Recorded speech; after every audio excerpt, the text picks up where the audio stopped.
Hello to the world for today's vlog.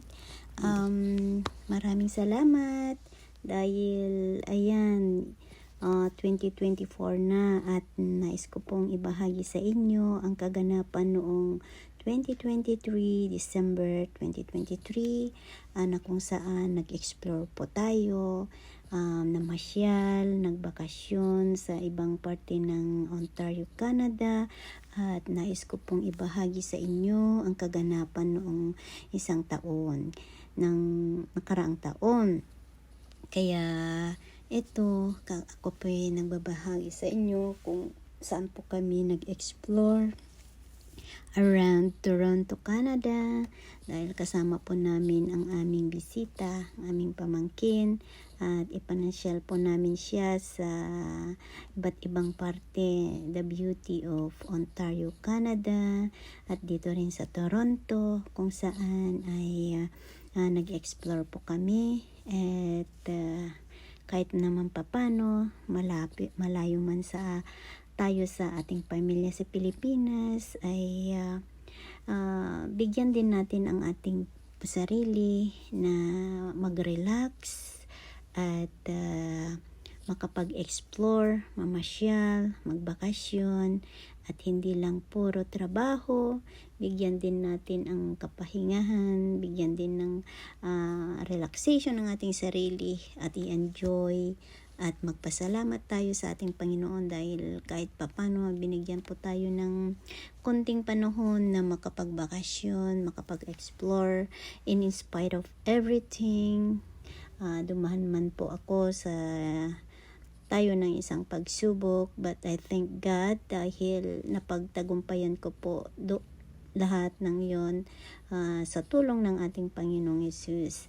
At ayan, I would like to share na nakapag banding po kami with the relatives na masyal dito sa Toronto, Canada, upang matunghayan din natin ang the beauty of nature. At ganun din ay nag-celebrate din ako ng aking kaarawan at pagpasalamatan po natin ang ating Panginoon dahil pinagyan po ako ng kalusugan at to restore naman po ang pangangatawan po, ang kalusugan na pinagkaloob niya sa akin. Kaya nag-spend din ako ng Thanksgiving sa bagong buhay na pinagkaloob ng Diyos sa akin. Kaya thank you very much dahil naging matagumpay ang aking birthday celebration. At maraming salamat sa Diyos. At ganun din, salamat po sa lahat ng kaganapan. At ganun din, nag-explore po kami. Niagara Falls Escapade, namasyal po kami dito sa Niagara Falls, Ontario, Canada.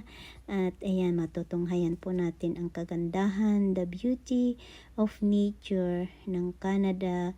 At yan, maraming salamat sa Diyos dahil pinagkaluban tayo ng magandang panahon upang mag-explore matunghayan ang kagandahan ng Ontario, Canada. At ayan, ang Niagara Falls, ayan, matutunghayan po natin ang the beauty of Niagara. Ayan.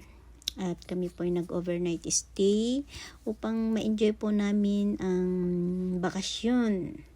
Ayan po ang hotel na kung saan ay kami po ay nag-overnight stay dyan at namasyal din. Ayan, napakaganda po ang kapaligiran ng Niagara Falls. Ayan po yung mga Christmas light, Christmas decoration ng gabi. Ayan, matutunghayan po natin the beauty of Niagara during night time. Ayan, at nag-enjoy po kami. Marami pong kasiyahan na naganap sa gabing yun with our relatives. Kaya ayun, at meron din mga palaruan, mga peryahan dyan.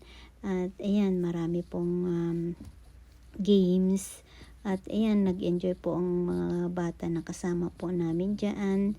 At yan po ay nagbigay po sa amin ng kasiyahan kahit naman papano ay nakapag-explore din. Sa tagal po ng panahon na hindi po kami nakapasyal, hindi po nakapagbakasyon, at salamat sa Diyos dahil pinagkalooban kami ng pagkakataon na makapamasyal. Ayan po yung Niagara Falls view during nighttime. At nighttime, ayan, matutunghan pa.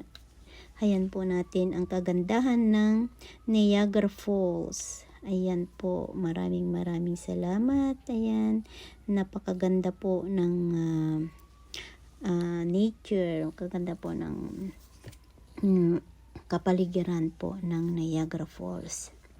Yan po yung fireworks po na nagaganap sa gabing iyon. Kaya ayun, salamat ng marami. Ayan, pagpatuloy po natin ang pag-explore dito po sa Niagara Falls. Ayan po yung fireworks nila ng gabi. Napakaganda po talaga. At ayun, patuloy po tayo mag-enjoy.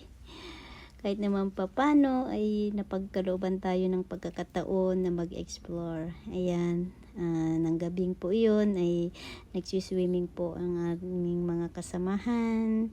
At yan po ang kaumagahan ng Niagara Falls during daytime. Matunghayan po natin. Yan po ang pinakamagandang pasyalan din dito sa Ontario, Canada. Ayan po yung beauty of Niagara Falls. At yan po ang kagandahan.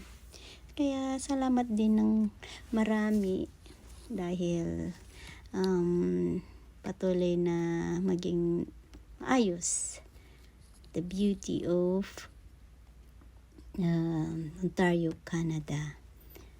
At salamat po sa panunood. At maraming salamat dahil ayan, pinagkalooban tayo ng pagkakataon to get together with friends, relatives, and friends. Ay matutunghayan po natin yan. At ganun din ang kagandahan ng Ontario, Canada. At hindi rin pahuli ang the old time friends get together, ang Angels Party with my sister in Christ. Ayan, naganap nung January, nung 3 Kings. Ayan, surprise party din, surprise birthday party namin ng aking kapatid na si Sister Lynette. Ayan, it's a blessing to get together dahil sa tagal ng panahon na hindi kami nagkakasama. At yan, it's a blessing na magkakasama po kami bilang magkakaibigan, bilang magkakapatid sa Panginoon. It's a blessing to be with them. At na isang blessing na nabigyan kami ng pagkakataon na magsalo-salo, shabu-shabu, kwentuhan, sharing, at higit sa lahat pinagdiwang din namin ang araw ng late Christmas namin. Kaya it's a blessing na nagkakasama po kami. Talagang napaka bait ni Lord na binigyan kami ng pagkakataon to share each other's company, the love of Christ. Kaya ayun, meron po kami mga monita.